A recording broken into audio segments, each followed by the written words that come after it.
Le froid de cette matinée d'octobre 1979 n'avait rien d'inhabituel dans la campagne française, mais il y avait dans l'air quelque chose d'étrange, comme si le temps s'était suspendu quelques secondes sans que personne ne s'en aperçoive. La petite gare de Saint-Rémy-sur-Loire s'éveillait à peine. Quelques voyageurs étaient éparpillés sur le quai de béton usé, chacun absorbé par ses pensées et ses habitudes bien ancrées. Le train numéro 742 est parti à 6h15.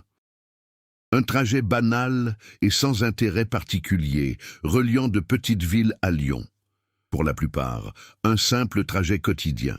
Pour d'autres, un événement qui allait bouleverser leur vie. Et pour certains, ce serait la dernière fois qu'on les verrait. Parmi les passagers se trouvait Émile Laurent, un ingénieur des chemins de fer qui connaissait ses voies mieux que quiconque. Il portait une vieille mallette en cuir et observait le train d'un œil technique, presque méfiant. Il n'était pas superstitieux, mais il avait remarqué quelque chose d'inhabituel ces dernières semaines. De légers problèmes de communication, des signalements d'interférences radio et plus étrange encore, des incohérences dans les horaires. De l'autre côté du quai, Claire Dubois serrait son manteau contre elle tout en tenant la main de son fils Julien, âgé de 8 ans. Il quittait la ville après une séparation difficile. Le garçon fixait le train intensément, non par curiosité mais avec une sorte d'appréhension silencieuse qu'il ne pouvait expliquer. Lorsque Claire lui demanda ce qui n'allait pas, il répondit simplement « Il ne veut pas que nous entrions ». Claire rit, attribuant cela à l'imagination d'un enfant, mais elle ne put s'empêcher de frissonner légèrement. Le train ne présentait aucun signe d'anomalie apparente. La locomotive était intacte, les wagons étaient alignés, et le contrôleur suivait les procédures habituelles. Plus loin, un homme nommé Victor Arnaud marchait d'un pas rapide, consultant sa montre toutes les quelques secondes. Il semblait nerveux, agité. Il ne portait qu'une petite valise, mais son regard trahissait une grande urgence. Personne ne le savait, mais Victor fuyait quelque chose ou quelqu'un, et ce train représentait son unique échappatoire. Lorsque le coup de sifflet retentit dans la gare, un silence momentané s'installa, comme si même le vent s'était arrêté pour écouter. Les passagers commencèrent à embarquer. Des pas pressés, des portes qui se referment, des voix étouffées. Émile hésita avant de monter. Son regard se fixa un bref instant sur les rails. Il y avait quelque chose, un étrange reflet, comme une légère distorsion, presque imperceptible, traversant l'acier. Il cligna des yeux et tout lui parut de nouveau normal. Il prit une profonde inspiration et entra dans le wagon. Claire aida Julien à monter les marches. Le garçon hésita un instant, se retournant comme s'il attendait un appel. Mais personne n'appela. Victor fut le dernier à monter à bord avant la fermeture des portes.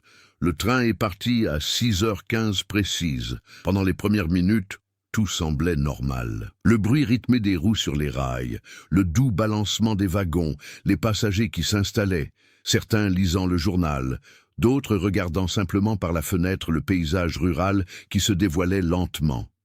Mais, au bout d'une quinzaine de minutes de match, quelque chose a changé. Le chauffeur a tenté de contacter la station suivante. Aucune réponse. Il a réessayé. Uniquement des parasites. Émile remarqua le changement de rythme du train. Ce n'était pas évident pour les autres, mais lui, il le sentait. Une légère modification des vibrations, comme si le train traversait une zone où les voies n'étaient pas conventionnelles. Dans la calèche de Claire, Julien commença à s'agiter. Son regard était fixé sur la vitre, non pas sur ce qui se passait dehors, mais sur son reflet. Il serra fort la main de sa mère. « Maman, il nous regarde. » Claire fronça les sourcils. « Qui, chérie ?» Julien ne répondit pas. Il continua de fixer le vide. Dehors, le paysage commençait à paraître répétitif. Des arbres tous identiques, espacés de façon presque symétrique. Aucune maison, aucun signe de vie. C'était comme si le monde s'était réduit à une scène se répétant en boucle. Victor essaya d'ouvrir la porte entre les wagons. Elle était verrouillée. Le chauffeur dévala le couloir à toute vitesse, s'efforçant de garder son calme.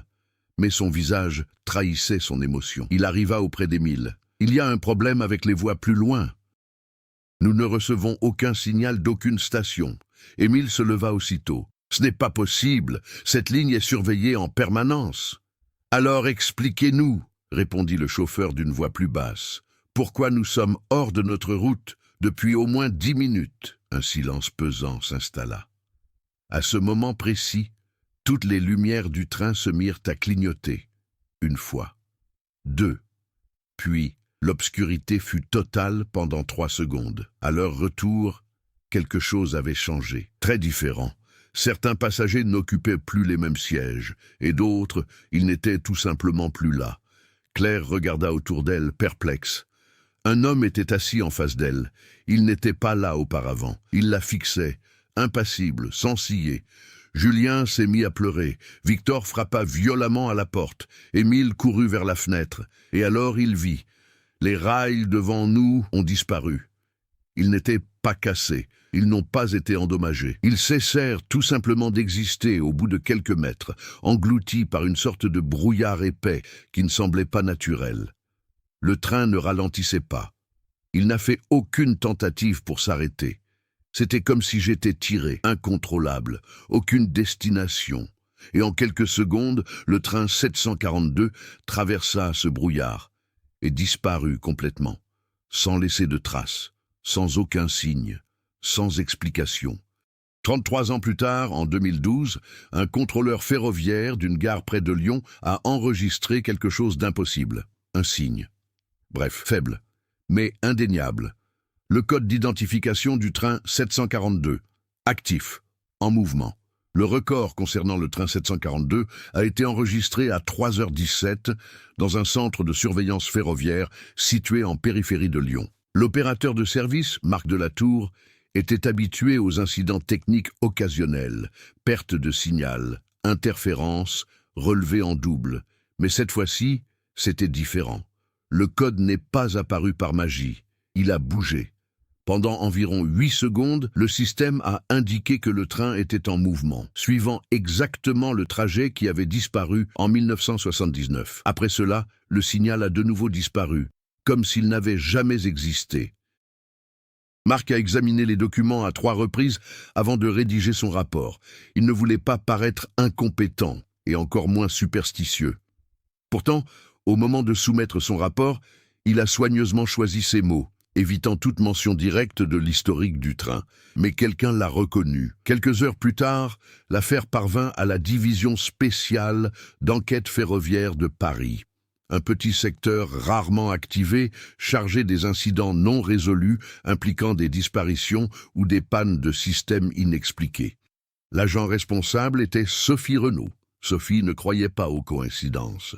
Forte d'une solide expérience en ingénierie des transports et en analyse des accidents, elle avait bâti sa carrière en résolvant des affaires qui, à première vue, semblaient insolubles. Pourtant, lorsqu'elle vit le nombre 742 dans le rapport, quelque chose la fit hésiter. Elle était au courant de cette affaire, non pas à cause des documents officiels, qui étaient incomplets et lacunaires, mais pour une raison plus personnelle. Son père, André Renaud, avait été l'un des premiers enquêteurs sur la disparition du train en 1979. Pendant des années, il s'était plongé corps et âme dans l'affaire, obsédé par des réponses qui ne venaient jamais. Sophie se souvenait des nuits où il restait éveillé, entouré de cartes, de notes et de photos, à la recherche d'un schéma que personne d'autre n'avait perçu. Et il se souvenait aussi à quel point cela l'avait consumé. Il est mort sans réponse. Des décennies plus tard, le même nombre a refait surface. Sophie a demandé un accès complet aux anciens dossiers. Ce ne fut pas chose facile. De nombreux documents avaient été classés confidentiels. D'autres avaient tout simplement disparu au fil des ans. Ce qui restait était fragmentaire. Des témoignages incomplets, des rapports contradictoires et une liste de passagers qui n'a jamais été officiellement confirmée. Parmi les noms, certains ont attiré son attention. Émile Laurent, ingénieur ferroviaire. Claire Dubois, 34 ans. Julien Dubois, 8 ans. Victor Arnaud. Aucune information détaillée sur son parcours. Il y avait quelque chose d'étrange dans ces documents. Aucun corps n'avait été retrouvé. Aucune épave. Aucun signe matériel de la disparition. C'était comme si le train avait été effacé de la réalité. Mais pas complètement. Au fil des ans, des rapports isolés ont fait surface. Un agriculteur a affirmé avoir aperçu des lumières traversant une section désaffectée de la voie ferrée aux premières heures du matin, des années après la disparition. Un couple a rapporté avoir entendu le bruit d'un train passant, même après le retrait des voies ferrées de cette zone. Plus inquiétant encore, une femme a affirmé avoir vu des passagers par les fenêtres, immobiles, silencieux, regardant dehors, tandis qu'un train apparaissait et disparaissait en quelques secondes. Tous ces rapports ont été rejetés, classés comme tromperie, hallucination ou tentative pour attirer l'attention. Sophie n'a pas exclu cette possibilité. Elle a décidé de se rendre sur le lieu de la disparition. L'ancienne voie ferrée, désaffectée depuis les années 1980, n'était plus qu'une trace estompée dans le paysage. Des portions de rails avaient disparu, d'autres étaient recouvertes par la végétation. Pourtant, le chemin restait reconnaissable pour ceux qui savaient où chercher. En traversant le quartier, Sophie remarqua quelque chose qui n'était mentionné dans aucun rapport. Les pistes ne se sont pas terminées naturellement. Ils ont tout simplement disparu. Il n'y avait aucune trace de découpe, d'enlèvement ou d'usure progressive. C'était comme si, à un certain point, la structure avait été brutalement interrompue. Elle s'accroupit et passa la main sur le métal froid. Même après des décennies, il y avait quelque chose d'étrange. Une légère irrégularité, presque imperceptible au toucher, mais suffisante pour provoquer un malaise. Comme si cet endroit n'avait pas complètement sa place ici. Plus tard, en relisant d'anciens témoignages, Sophie a découvert un détail qui avait été négligé à l'époque. Le récit d'un enfant, Julien Dubois. D'après les archives avant sa disparition, il avait dit à sa mère qu'il nous surveillait. À l'époque, cela fut considéré comme une pure imagination enfantine. Mais à présent, à la lumière des nouveaux événements, Sophie n'en était plus si sûre. Elle a décidé d'aller au-delà des dossiers officiels. Ils ont retrouvé la trace d'un ancien employé des chemins de fer, Henri Valois, aujourd'hui âgé de plus de 80 ans, qui travaillait à l'entretien de la ligne au moment de l'incident. Il vivait isolé dans une petite maison à la périphérie de la région. Lorsque Sophie a mentionné le train 742, l'homme a mis quelques secondes à répondre. Son regard changea. « Je savais que quelqu'un finirait par me le redemander, dit-il à voix basse. Henri a déclaré que, des semaines avant la disparition, des ouvriers avaient commencé à signaler des dysfonctionnements inhabituels sur les voies ferrées de ce tronçon précis, des outils qui disparaissaient, des mesures incohérentes et, dans certains cas, la sensation d'être observé même en l'absence de toute personne. Ce n'était pas un problème mécanique, a-t-il dit. C'était comme si l'endroit nous rejetait.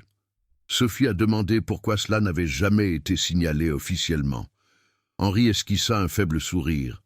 C'était le cas, mais personne ne voulait écouter. Avant de partir, Sophie a posé une dernière question. Croyez-vous que le train soit encore quelque part?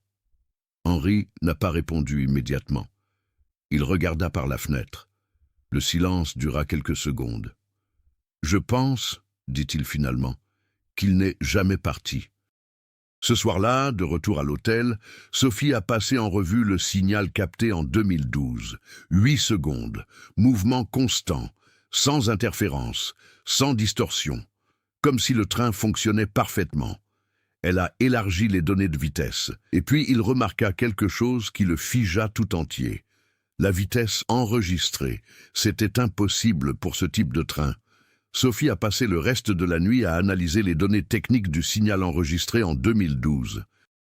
Plus elle approfondissait ses recherches, moins l'affaire semblait être une erreur isolée, et plus elle révélait un schéma inquiétant. La vitesse du train 742, durant les 8 secondes où il a circulé, a dépassé toutes les limites opérationnelles de l'époque, et même les normes actuelles.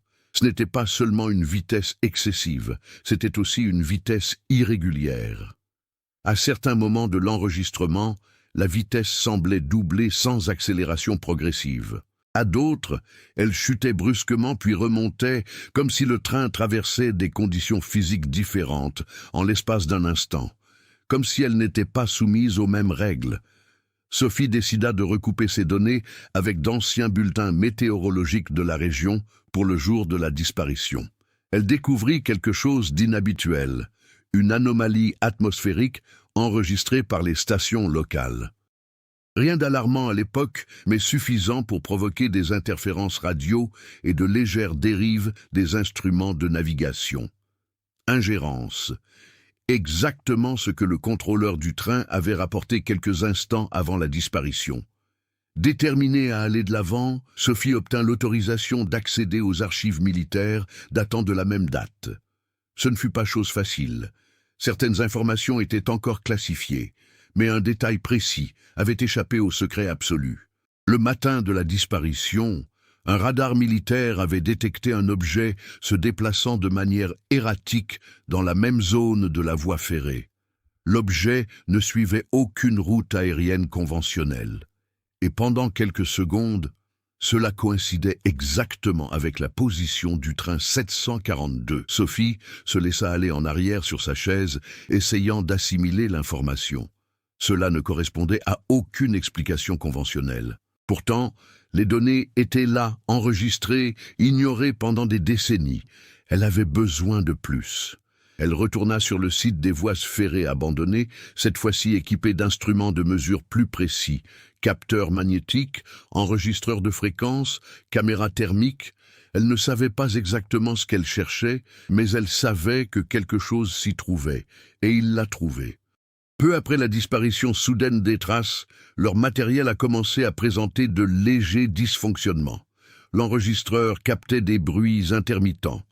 La boussole numérique oscillait sans raison apparente. La caméra thermique affichait des variations inexplicables de la température ambiante, comme si un élément invisible déformait l'environnement. Puis, un son faible, loin, mais indéniable. Le bruit des roues métalliques sur les rails. Sophie se figea. Le son ne provenait d'aucun point précis. Il semblait émaner de tout autour d'elle, résonnant de façon irrégulière, comme si l'espace était distordu. Elle a activé l'enregistreur manuel. Ici, Sophie Renaud. Compte-rendu de terrain. Je me trouve à l'endroit précis où le train 742 a disparu. Il y a des interférences avec l'équipement et... Elle s'est arrêtée. Le son avait changé. Il ne s'agissait plus seulement du mouvement du train. Il y avait des voix, points bas, traînées, chevauchements. Elle se retourna lentement, essayant d'en identifier la source. Il n'y avait personne, mais ensuite, pendant une brève seconde, elle a vu. Sens unique, pas solide, pas complètement visible, mais ça suffit. Un contour métallique, une fenêtre, et derrière elle, un visage. Propriété. Yeux fixes, j'observe. Sophie recula d'un pas, le cœur battant la chamade. L'image disparut aussi vite qu'elle était apparue, telle une réflexion déformée qui se dissout au moindre mouvement. Le son s'est arrêté. Le silence revint. Elle resta là quelques secondes, essayant de reprendre le contrôle de sa respiration. Ce n'était pas mon imagination. Leur matériel avait enregistré quelque chose. Mais quoi? De retour à l'hôtel, Sophie a écouté les enregistrements. L'enregistrement audio contenait plus que du simple bruit. En isolant les fréquences, elle put distinguer des fragments de voix. Ils n'étaient pas clairs, mais des schémas se dessinaient, des répétitions, comme si plusieurs personnes parlaient en même temps, prises au piège d'un cycle.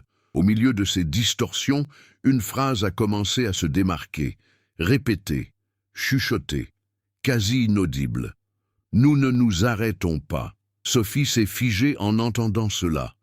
Si le train ne s'était jamais arrêté, il était donc toujours en mouvement, d'une manière ou d'une autre, quelque part.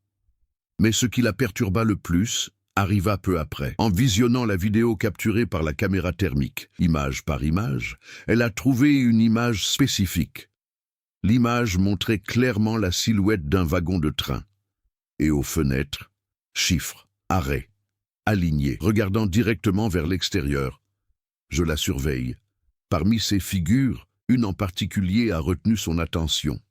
Un enfant, la main posée sur la vitre, et le visage est partiellement éclairé. Sophie a agrandi l'image, son cœur s'emballait. Elle avait déjà vu ce visage. Dans les anciennes archives, Julien Dubois, le garçon de 8 ans, exactement comme en 1979, sans vieillir, sans changer, j'ai été arrêté à ce moment-là. Elle se leva brusquement, essayant de rassembler ses idées. Si c'était vrai, alors le train n'a pas simplement disparu. Il emmena ses passagers dans un endroit où le temps ne s'écoulait pas de la même manière. Ou pire, là où elle n'existait tout simplement pas. Mais une question commença à se former, plus troublante que toutes les autres. Si le train apparaissait encore, on pouvait le voir. Alors peut-être, il y avait peut-être un moyen de le contacter. Et s'il y avait, que se passerait-il pour quiconque essaierait? Sophie n'a pas dormi cette nuit-là. Les images se répétaient sans cesse dans son esprit, le visage du garçon figé dans le temps, regardant par une fenêtre qui n'aurait pas dû exister. Ce n'était pas simplement un enregistrement étrange, c'était une preuve, et les preuves exigeaient des réponses. Le lendemain matin, elle prit une décision qui allait complètement changer le cours de l'enquête. Elle ne traiterait plus l'affaire comme un accident de train. C'était tout autre chose, quelque chose qui avait été ignoré pendant des décennies. Mais pas pour tout le monde. En approfondissant ses recherches, Sophie a découvert des liens entre la disparition du train 742 et d'autres événements apparemment sans rapport. De petits documents oubliés, disséminés dans différentes régions de France au fil des années. Ils partagent tous un schéma commun. Des bruits de train ont été signalés à des endroits où il n'y avait pas de voie de ferrée. Apparitions fugaces, décrites comme des reflets métalliques en mouvement. Et dans certains cas, personnes disparues. L'un des cas les plus marquants remonte à 1994, lorsqu'un groupe de 3 jeunes gens a disparu après avoir exploré une zone rurale, près de l'ancienne voie ferrée. Le rapport officiel indiquait qu'ils s'étaient perdus dans les bois. Ils n'ont jamais été retrouvés. Mais Sophie a trouvé quelque chose qui ne figurait pas dans le rapport, un journal intime. Il appartenait à l'un des jeunes hommes, Mathieu Keller. Les dernières pages étaient désorganisées, avec une écriture hâtive et irrégulière. Parmi les phrases décousues, un passage se détachait. « On entend à nouveau le train. Ce n'est pas possible. Il n'y a pas de rail ici. Mais il se rapproche. Il y a de la lumière. Il y a des gens à l'intérieur. Ils regardent. Ils n'ont pas l'air vivants. » Sophie referma lentement son journal intime. Ce n'était pas un événement isolé, c'était un événement récurrent, et il était relié au même point. Déterminée à vérifier une hypothèse, Sophie retourna sur les lieux avec un plan plus audacieux. Si le phénomène se manifestait par cycle, il serait peut-être possible de prédire quand il se reproduirait. Elle a recoupé tous les rapports disponibles, dates, heures, conditions météorologiques, incidents recensés. Cela a pris des heures, mais une tendance a commencé à se dessiner. Les événements avaient tendance à se produire à intervalles irréguliers, mais avec une constante en commun, toujours tôt le matin, entre 3 et 4 heures, au même moment que le signal reçu en 2012. Cette nuit-là, Sophie retourna à l'endroit précis où les rails avaient été interrompus. Cette fois, elle n'était pas seule. Contre l'avis des autorités, il décida d'emmener Marc Delatour, l'opérateur qui avait enregistré le signal des années auparavant. Il hésita d'abord, mais la curiosité, et peut-être quelque chose de plus profond, l'emporta. « Si c'est réel, dit-il pendant qu'ils installaient le matériel, nous entrons en territoire inconnu de tous. » Sophie n'a pas répondu. Elle le savait déjà. Les minutes s'écoulaient lentement. L'air semblait plus dense, plus lourd. Les bruits environnants s'estompaient peu à peu, comme si l'environnement s'isolait. 3h12. Rien. 3h16. Une légère interférence dans l'enregistreur. 3h17. Tous les appareils oscillaient simultanément. Marc regarda Sophie nerveusement. « Avez-vous vu ça ?» Avant qu'elle puisse répondre, le bruit commença. Faible, loin, mais en croissance. Le bruit d'un train. Les deux restèrent immobiles. Le bruit métallique augmentait progressivement, comme si quelque chose s'approchait, mais pas de façon linéaire. C'était irrégulier, instable, comme si le son traversait différentes couches avant de les atteindre. Les voyants de l'équipement ont commencé à clignoter. L'air ambiant semblait vibrer. Et puis, Le brouillard s'est installé, dense, épais, se formant exactement là où les rails ont disparu. Marc recula d'un pas. Ce n'est pas possible. Mais Sophie n'a pas reculé. Elle fit un pas en avant. Et alors, il vit. Tout d'abord le plan, ensuite la structure, et puis le train. Cela ne s'est pas révélé d'un seul coup. C'était comme si cela se dévoilait petit à petit, par fragments, par intermittence. Des parties apparaissaient et disparaissaient successivement, jusqu'à ce que l'ensemble devienne enfin suffisamment visible. C'était le train 742, exactement comme enregistré en 1979. Aucune usure, aucun dégât, comme si le temps n'avait pas passé. Les fenêtres étaient éclairées, et les passagers, ils étaient là, immobiliers, alignés. J'observe. Marc ne parvenait pas à contenir sa panique. Sophie, ça ne va pas. Il faut qu'on parte d'ici. Mais elle ne bougea pas. Son regard était fixé sur une des fenêtres. L'enfant, Julien, il était là, la main sur la vitre, exactement comme enregistré. Mais cette fois, quelque chose a changé. Il cligna des yeux. Sophie retint son souffle. C'était un mouvement subtil, presque imperceptible. Mais c'était réel. Et puis, il leva son autre main, lentement, comme si elle essayait de toucher l'autre côté. Sophie, sans s'en rendre compte, leva la sienne. Ses doigts tremblaient. Il y avait une sensation étrange dans l'air, une pression invisible, comme si quelque chose tirait, reliant les deux côtés. Marc lui tenait le bras. « Ne faites pas ça !» Mais il était trop tard. Au moment où la main de Sophie s'approcha de la surface invisible devant elle, tout a changé. Le son augmenta soudainement en volume. Les voix revinrent plus claires, plus intenses. Et le train, ça s'est arrêté. Pour la première fois depuis 1979, ça s'est arrêté. Les portes commencèrent à s'ouvrir, lentement, avec un son métallique prolongé qui résonna dans le vide environnant. Marc s'est immédiatement retiré. C'est un piège. Sophie n'a pas répondu. Si c'était une chance, c'était le seul qui existait. Mais en même temps, une nouvelle question se pose. Si quelqu'un montait dans ce train, pourriez-vous revenir ? Le bruit des portes qui s'ouvraient résonna comme une présence vivante, traînante, presque surnaturelle. Ce n'était pas seulement du métal qui bougeait. Il y avait quelque chose de plus. Quelque chose qui semblait réagir à la présence de Sophie. Le train 742 a été arrêté. Propriété. En attendant. Le brouillard environnant palpitait lentement, comme s'il respirait au rythme de cet instant impossible. Les lumières à l'intérieur des wagons vacillaient, révélant par intermittence les passagers. Visages pâles, yeux fixes, corps trop rigides pour être considérés comme vivants. Marc tira Sophie plus fort. Ce n'est pas un sauvetage. Ça se voit, non? Ils ne sont pas normaux. Mais Sophie ne pouvait pas détourner le regard, car elle réalisait maintenant quelque chose qu'elle n'avait pas remarqué auparavant. Les passagers ne se contentaient pas de regarder, ils attendaient.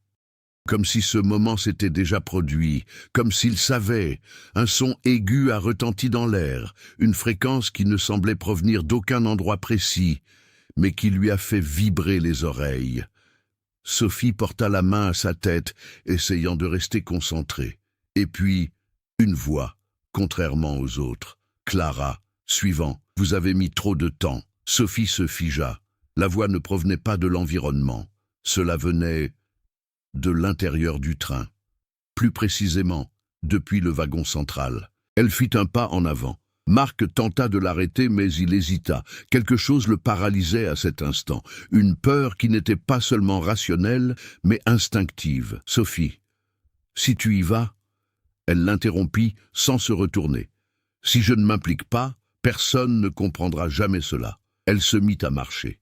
Chaque pas lui paraissait plus lourd que le précédent. L'air autour d'elle vibrait, déformant légèrement sa vision.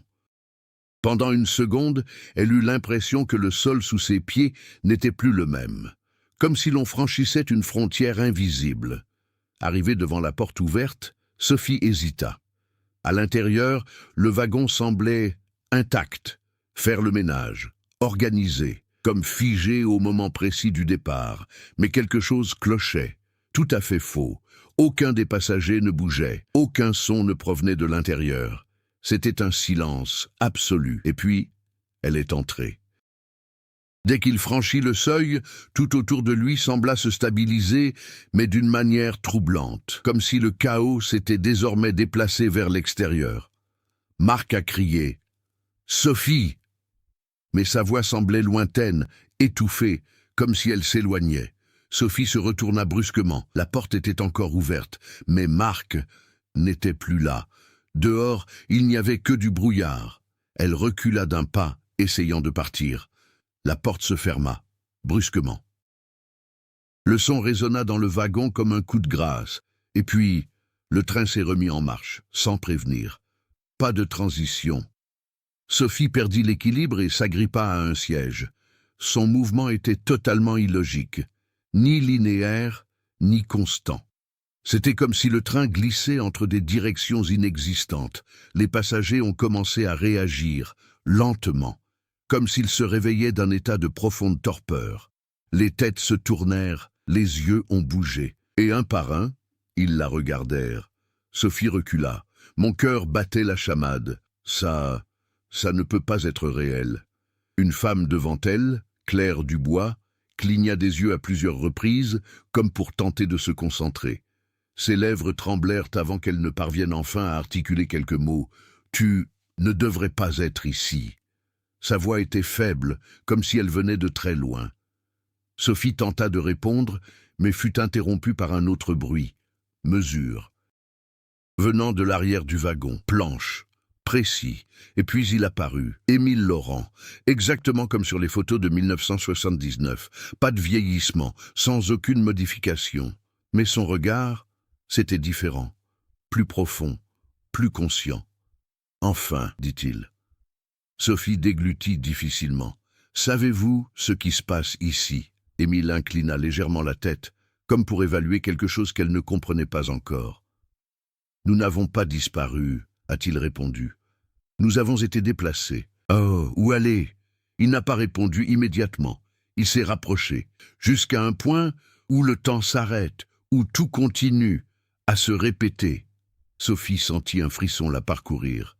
« Ça n'a pas de sens. Vous n'êtes pas obligé, dit-il calmement. Il suffit que ce soit vrai. » Autour d'eux, les passagers se mirent à bouger plus naturellement, mais chaque geste semblait étrange. De petits retards, des mouvements inachevés, comme s'ils étaient figés dans des fragments d'action, comme si elles n'étaient pas totalement gratuites. « Pourquoi maintenant ?» demanda Sophie. « Pourquoi le train est-il apparu ?» Émile la fixa du regard. Et, pour la première fois, cela a démontré quelque chose qui s'apparentait à de l'urgence.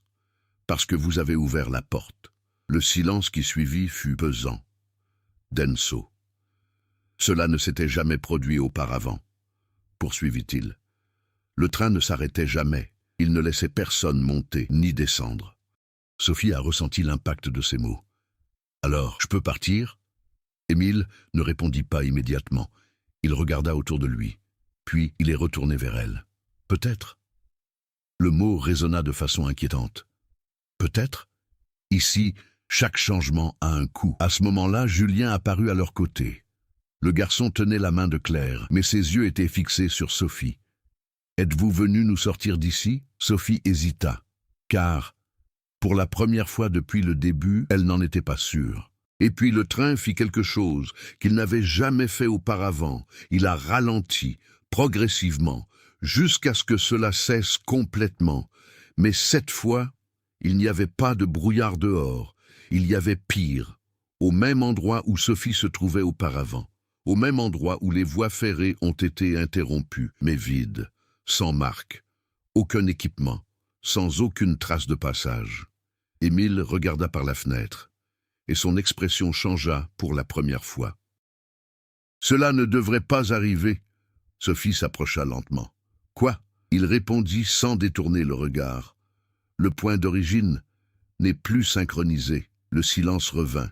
Mais maintenant, il regorge de nouveautés, conséquences. Car à ce moment-là, c'est devenu clair. Sophie n'avait pas seulement trouvé le train. Elle avait changé quelque chose de fondamental. Et peut-être La rupture est le seul chemin du retour. Le silence à l'intérieur du train devint oppressant. Ce n'était pas une absence de son, c'était quelque chose de plus dense, de plus lourd, comme si l'environnement lui-même réagissait à la destruction de quelque chose qui aurait dû rester intact. Sophie regardait toujours par la fenêtre. Vue de l'extérieur, le monde semblait anormal. C'était le même endroit où les rails avaient été coupés. Elle reconnut la pente du terrain, les arbres environnants, même la légère courbe de l'ancienne voie ferrée. Mais il n'y avait pas de vie. Aucun bruit de vent, aucun mouvement, rien. Est-ce le présent? Demanda-t-elle sans quitter le paysage des yeux. Émile répondit à voix basse. Pas exactement. Sophie se retourna. Alors, qu'est-ce que c'est? Cela lui a pris quelques secondes, comme si choisir les mots demandait un véritable effort. C'est une version déconnectée, un point qui existe, mais qui n'est plus relié au cours normal du temps. Sophie fronça les sourcils, ça n'a pas de sens. Je sais. Julien s'approcha, tenant toujours la main de sa mère. On a déjà vu ça, dit-il doucement. Sophie regarda le garçon. Quand? Claire répondit à sa place. Parfois, le train traverse des endroits qui semblent réels, mais ils ne le sont pas. Ce sont comme des souvenirs brisés. Le train commença à vibrer légèrement, un signe que quelque chose n'allait pas. Sophie s'en est immédiatement rendue compte. C'est de ma faute si tout cela arrive, n'est-ce pas? Émile ne le nia pas. Depuis votre arrivée, la situation a changé. Il s'approcha de la fenêtre et observa attentivement l'extérieur. Avant, le train suivait un cycle, toujours en mouvement, toujours répétant les mêmes événements, avec de légères variations. Et maintenant? Maintenant, il réagit. Marc n'était plus là. Cette réalité commença à peser lourdement sur Sophie. Elle regarda la porte par laquelle elle était entrée, fermée, propriété, sans aucun signe d'ouverture. Elle s'est approchée et a essayé de forcer la poignée de porte. Rien. Ça ne sert à rien, dit Émile. Les portes ne s'ouvrent que lorsque le train le permet. Le train le permet? Oui, Sophie relâcha lentement la poignée de porte. Ce n'est pas un véhicule, c'est un système. Émile hocha légèrement la tête, ou quelque chose d'approchant. Un bruit soudain résonna dans le wagon, comme une profonde fissure métallique, provenant des structures internes.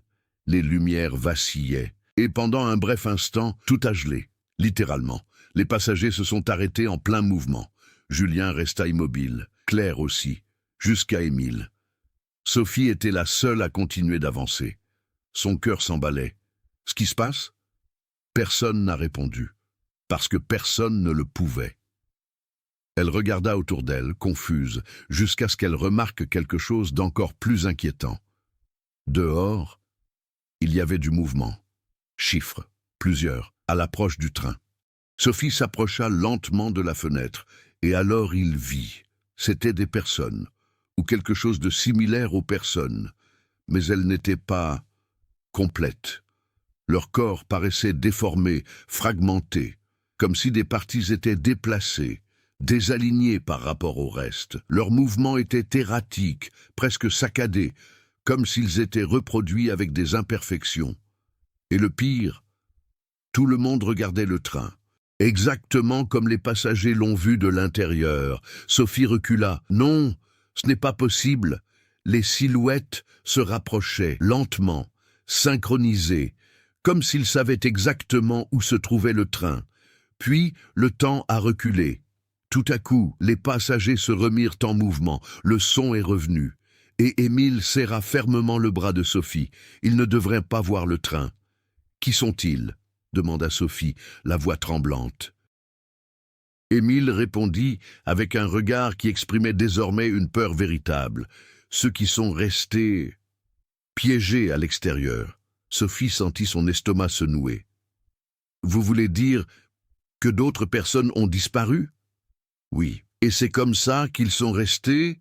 Pas immédiatement. Le train commença à vibrer plus intensément. Les lumières s'éteignirent à nouveau. Et un nouveau son a émergé, mais grave, plus profond. Comme si quelque chose à l'intérieur de la structure était poussé au-delà de ses limites. Que se passe-t-il maintenant? demanda Sophie. Émile regarda autour de lui. Le système tente de résoudre le problème. Corriger quoi? Il la fixa du regard. Toi. L'impact de ce mot fut immédiat. UE, tu n'as pas ta place dans ce cycle. Ta présence crée de l'instabilité. Sophie recula. Alors sortez-moi d'ici. Ça ne marche pas comme ça. Un choc soudain a frappé le côté du wagon. Fort, violent. C'était comme si quelque chose était entré en collision avec le train. Julien a crié. Claire l'attira contre elle. Un autre impact, et un autre. Les silhouettes à l'extérieur se cognaient maintenant contre le train. Tentative d'entrer. Sophie regarda de nouveau par la fenêtre et regretta de l'avoir fait. Leurs visages étaient maintenant plus proches, déformés, défigurés, mais suffisamment humains pour reconnaître le désespoir. Certains frappaient avec les mains. D'autres se contentaient de coller leur visage contre la vitre. J'observe, toujours à l'affût. Ils essaient d'entrer, dit Sophie d'une voix à peine audible. Non, répondit Émile, ils essaient de sortir. Le train tremblait violemment. Les lumières se sont complètement éteintes, et pendant quelques secondes, tout est devenu noir. À leur retour, quelque chose avait changé. Une des portes à l'arrière de la calèche s'était ouverte, lentement, affûtage. Et derrière elle, il n'y avait pas d'autre wagon. Il faisait sombre, profond, sans fin. Sophie sentit un frisson lui parcourir l'échine, parce que, d'une manière ou d'une autre, elle le savait. Ce n'était pas une solution, c'était un choix. L'air à l'intérieur du wagon semblait s'alourdir à chaque seconde qui passait. La porte ouverte à l'arrière n'était pas une simple anomalie, c'était une rupture, une faille dans le système qui avait fonctionné pendant des décennies. Et Sophie savait que ce n'était pas un hasard. Elle fit un pas vers l'obscurité. « Non !» répondit aussitôt Émile en lui saisissant le bras. « Tu ne comprends pas ce que c'est. » Sophie a lâché prise. « Non, c'est vous qui ne comprenez pas. Vous êtes bloqué ici depuis plus de 30 ans à attendre que quelque chose change. Et rien n'a jamais changé. » L'impact de ces mots fut immédiat. Claire détourna le regard. Julien serra la main de sa mère. Et Émile resta immobile, absorbant tout. « Nous avons essayé, » a-t-il finalement dit, « mais chaque tentative n'a fait que renforcer le cycle. Vous vous y preniez donc mal. » Le train trembla de nouveau, plus violemment cette fois. À l'extérieur, les impacts se poursuivaient. Les silhouettes se pressaient contre les fenêtres, insistantes, désespérées. Mais Sophie ne les regardait plus. Son attention était portée sur autre chose. Non standard. Dès l'instant où il monta dans le train, tout changea. Le cycle fut interrompu. Le train s'arrêta. Les portes s'ouvrirent. L'environnement extérieur devint instable. Elle n'était pas qu'une simple intruse. Elle était une variable. Et cela signifiait une seule chose. « Le train n'est pas hors de contrôle, » dit-elle doucement, presque pour elle-même. « Il réagit à des stimuli. » Émile fronça les sourcils. « Explique. » Sophie montra les alentours du doigt. « Ici, tout fonctionne comme un système clos, un cycle répétitif. Mais ce cycle repose sur la constance, des schémas fixes, des séquences prévisibles. » Elle le regarda droit dans les yeux, et je l'ai cassé. Un nouveau choc secoua le wagon, plus fort. Une fine fissure est apparue dans l'une des fenêtres. Julien recula de peur. « Alors vous devez partir » dit Claire d'un ton pressant. Sophie secoua la tête. « Non, si je pars maintenant, tout redeviendra normal. »« Et c'est grave ?» demanda Émile. Sophie hésita un instant. « Pour vous, oui. » Le silence qui suivit fut pesant, parce que tout le monde comprenait. Si elle partait, le train reprendrait son cycle, et il resterait emprisonné, pour toujours. Mais si elle restait, le système pourrait s'effondrer, et personne ne savait ce qui allait se passer ensuite. Sophie prit une profonde inspiration. Il y a un problème. Je l'ai constaté dans les données. Le train ralentit à certains moments. Il réagit à des perturbations extérieures. On peut le forcer. Émile s'approcha. Obligé de faire quoi? Sophie regarda la porte ouverte. Rompre complètement le cycle. Un nouveau silence, plus profond, plus dangereux. Cela pourrait tout détruire, a dit Claire, ou pour vous libérer. À l'extérieur, l'une des silhouettes parvint à s'appuyer contre la vitre avec une telle force que sa forme déformée perça partiellement la surface, comme si la matière cédait à sa réalité. Julien s'est mis à pleurer. Ils arrivent. Le train tout entier vibrait violemment. Les lumières se mirent à clignoter l'une après l'autre, un par un. C'est comme si le système perdait de la puissance. Émile regarda autour de lui, prenant conscience de la gravité de la situation. Si nous faisons cela, il n'y a pas de retour en arrière. Sophie acquiesça. Il n'en a jamais eu. Elle se dirigea vers le centre du wagon. Son regard était désormais fixe, déterminé. Pour la première fois depuis qu'elle était montée dans ce train, elle ne réagissait pas. Elle jouait la comédie. Ce système a besoin d'équilibre, a-t-elle déclaré. Un point fixe, quelque chose qui stabilise le cycle. Elle prit une profonde inspiration. Et maintenant, il ne l'a plus. Émile commença à comprendre. Vous voulez remplacer ça? Sophie n'a pas répondu immédiatement, mais le silence l'a confirmé. Les yeux de Claire s'écarquillèrent. Non, vous ne pouvez pas, je peux. Julien lâcha la main de sa mère et s'approcha d'elle. Cela va-t-il nous aider? Sophie s'est agenouillée devant lui. Même au milieu du chaos, sa voix est restée calme. Donnez-lui une chance. Le garçon hésita. Puis il hocha lentement la tête. Sophie se leva. Je vais au terminus du train. Je dois trouver le point central de ce système, l'endroit où tout converge. Émile la fixa du regard. Et ensuite, elle a répondu sans hésiter, « Je vais le casser ». Un choc assourdissant a frappé le wagon. Une des fenêtres s'est partiellement brisée. Une main tordue traversa la vitre, se contorsionnant pour tenter d'atteindre ce qui se trouvait à l'intérieur. Claire a hurlé. Julien recula. Émile a ramené Sophie en arrière. « Allez-y !» Maintenant, Sophie a couru. Il dépassa des rangées de passagers qui se déplaçaient maintenant de façon erratique, comme si le système lui-même était incapable de les maintenir en état de marche. Des gens la regardaient. D'autres semblaient pris au piège de boucles brisées. Elle traversa la rue pour monter dans la première voiture, puis le deuxième. Chaque porte qu'il croisait semblait plus difficile à ouvrir, comme si le train résistait, ou tentait de l'empêcher. Le bruit autour de nous s'intensifiait. Un mélange de voix, de métal et de quelque chose de plus profond, quelque chose d'indéfinissable. Elle atteignit le dernier wagon, la porte était entr'ouverte, et derrière elle, quelque chose de complètement différent. Il n'y avait plus de place disponible. Il n'y avait pas de fenêtre, un espace vide tout simplement, sombre, et au centre, une structure, pas physique, mais visible, comme une distorsion dans l'air, présage, vive. Sophie s'arrêta. Son cœur battait la chamade. Elle le savait.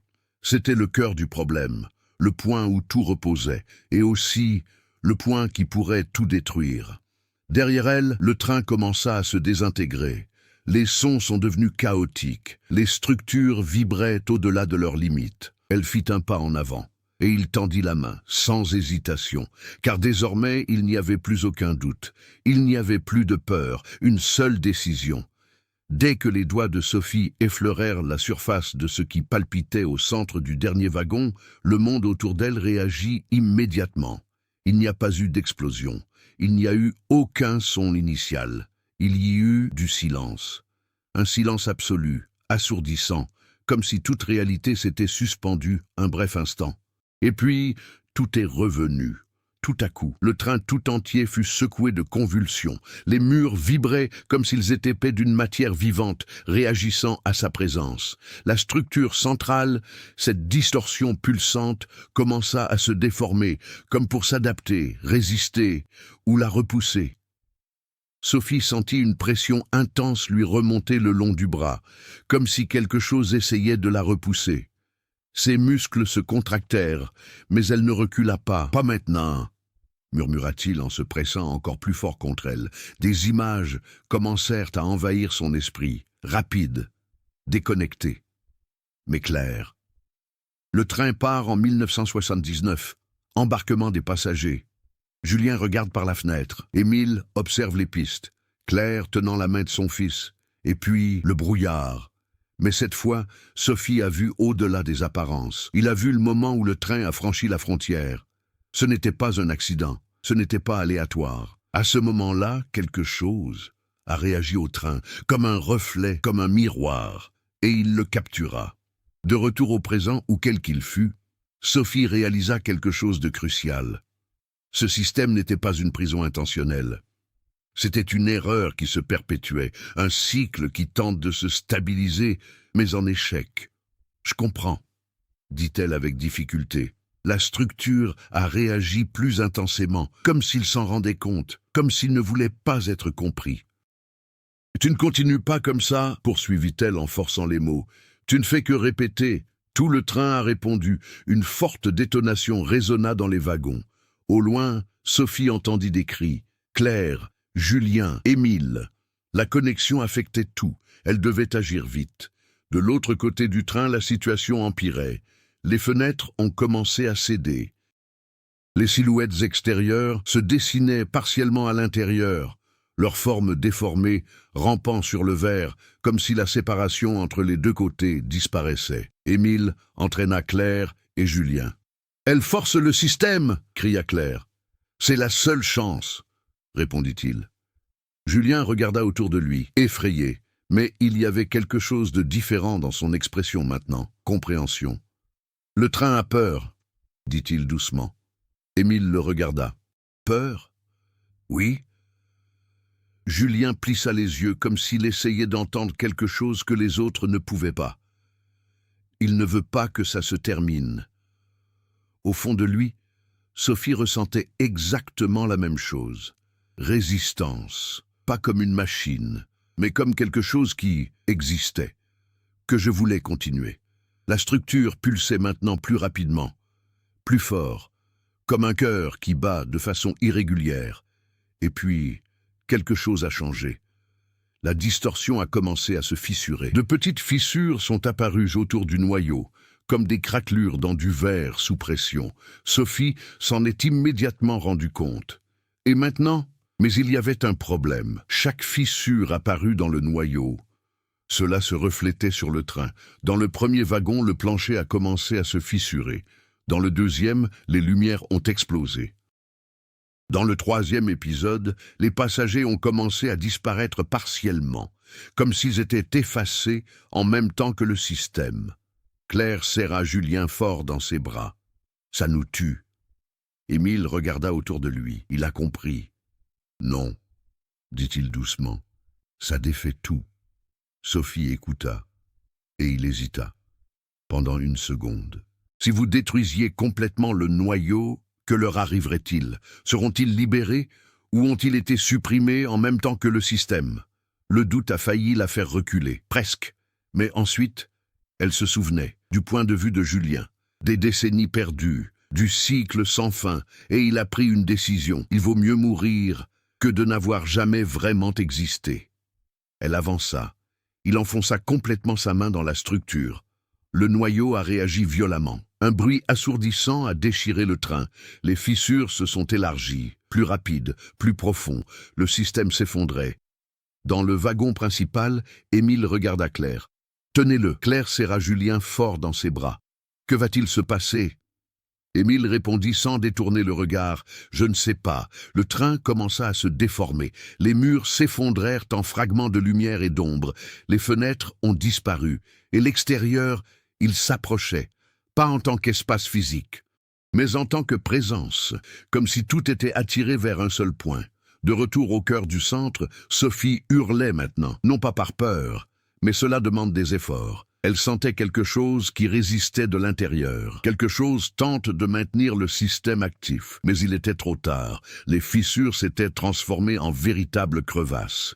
Et le noyau, ça allait se rompre. Le noyau a cédé. Non pas comme quelque chose qui explose, mais comme quelque chose qui cesse simplement d'exister. Au moment précis où la structure s'est complètement effondrée sous la main de Sophie, il n'y a pas eu d'impact physique. Il y a eu une rupture. La réalité environnante s'est fragmentée. Le train 742 cessa d'être un espace continu. Les wagons se dissolvèrent en strates, comme si chaque instant vécu à bord était à la fois séparé, révélé et tiré dans des directions différentes. Sophie fut projetée en arrière, ou peut-être était-ce le monde qui s'est détourné d'elle. Elle ne pouvait plus faire la différence entre eux. Tout autour s'est transformé en éclair. 1979. La gare, embarquement des passagers, le son du sifflet, le train part.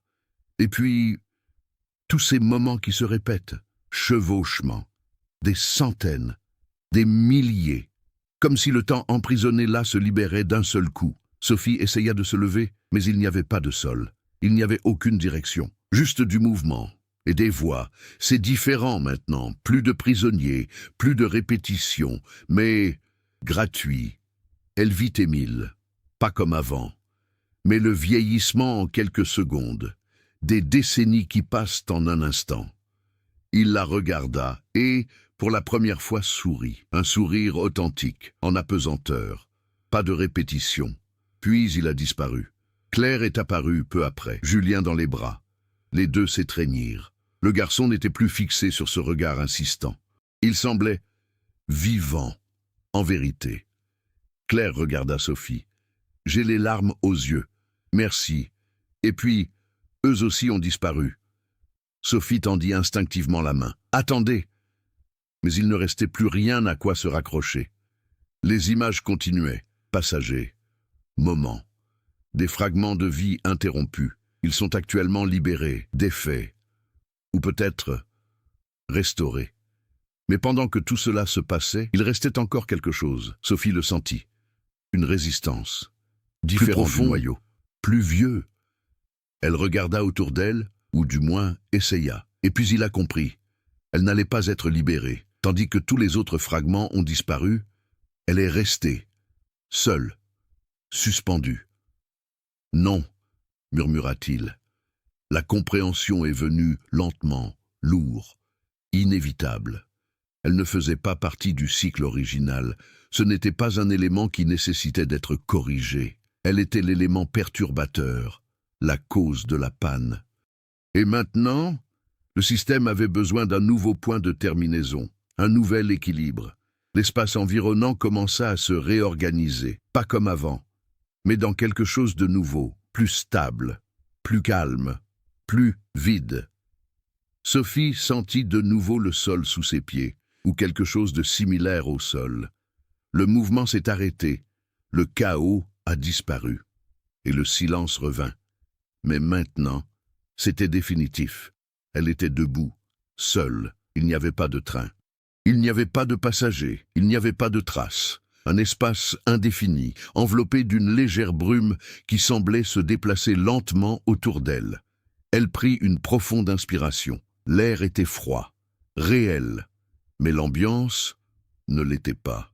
« J'ai réussi », dit-elle d'une voix tremblante, mais cette phrase n'avait aucun poids, parce qu'au fond, elle le savait déjà.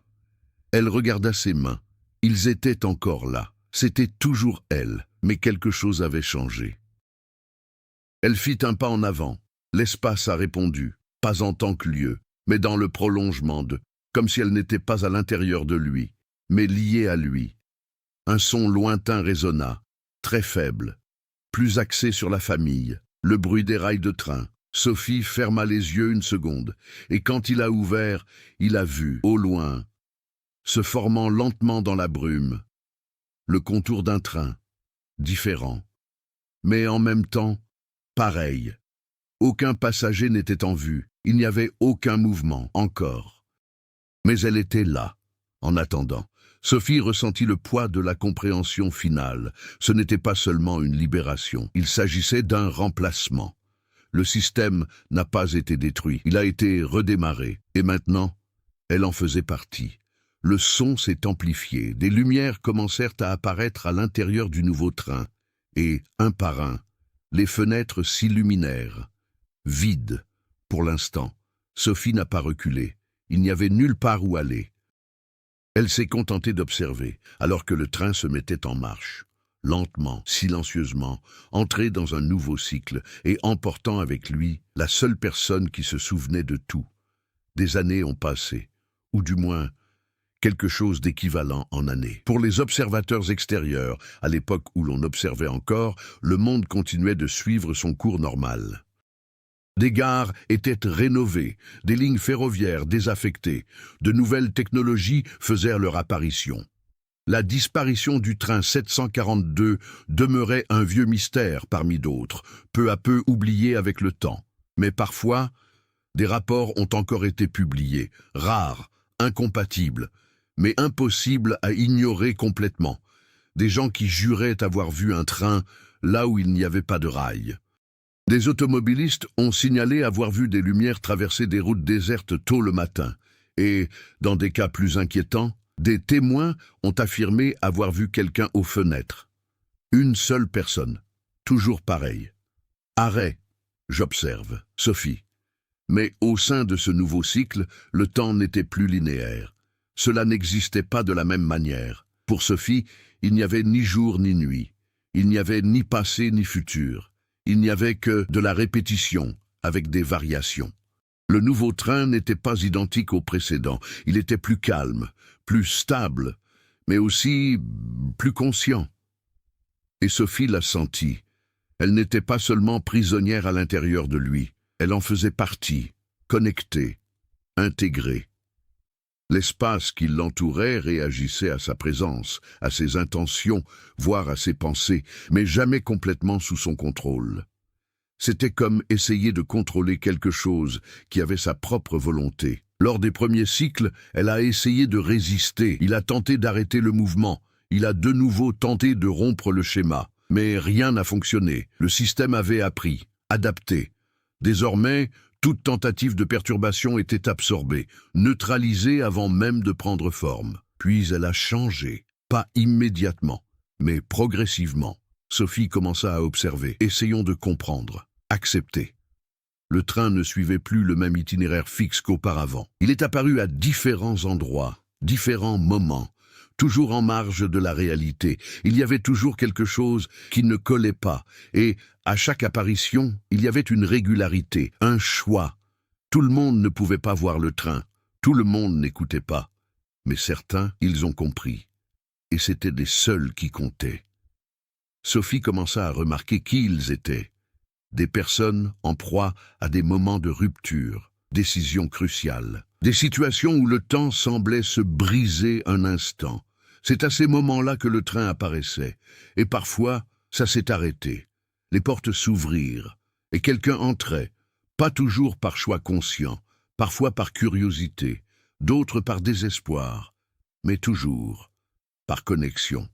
Et quand cela s'est produit, le cycle se poursuivit. Mais la situation était en train de changer. Toujours un petit peu, toujours différent.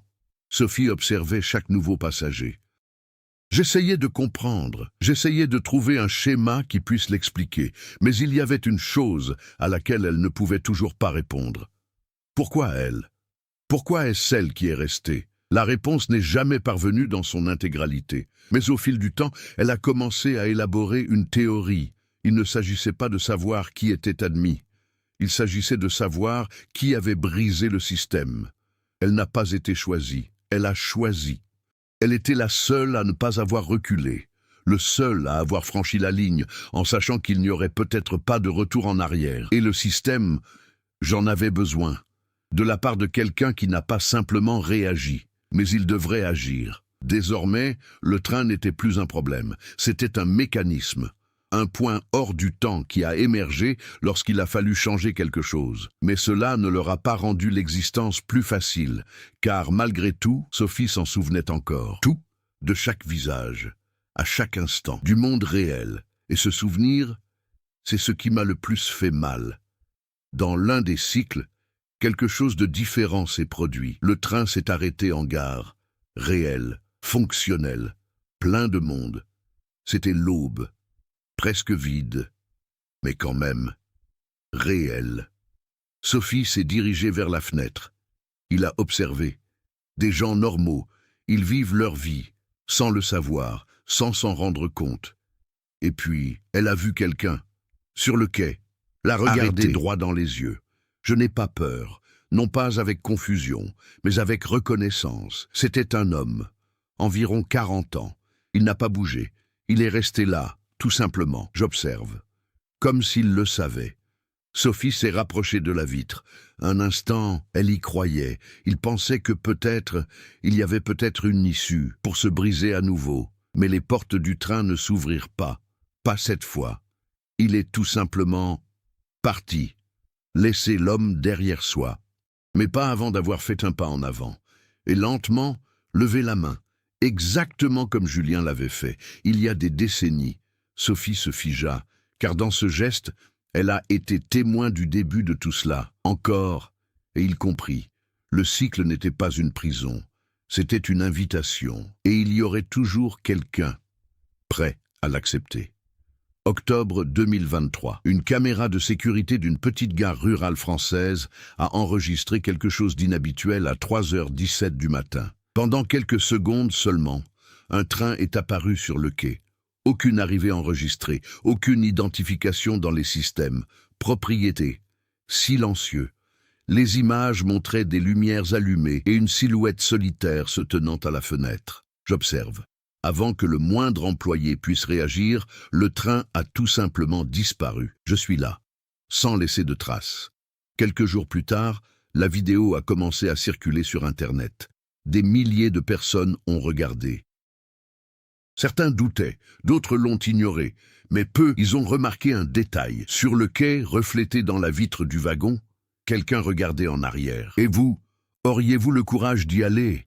Si un train apparaissait devant vous, silencieux, hors du temps, portes ouvertes, n'attendant qu'une décision, feriez-vous le pas suivant ? Ou resterais-je là, à regarder, tandis que l'opportunité disparaîtrait à jamais ? Des histoires comme celle-ci nous amènent à nous interroger sur la réalité et sur les limites que nous serions prêts à franchir pour découvrir la vérité. Dites-moi dans les commentaires, prendriez-vous ce train ? Et si vous avez apprécié cette histoire pleine de mystères et de rebondissements, n'oubliez pas de vous abonner à la chaîne et d'activer les notifications pour ne pas manquer les prochains épisodes, car la prochaine histoire pourrait être plus proche que vous ne le pensez.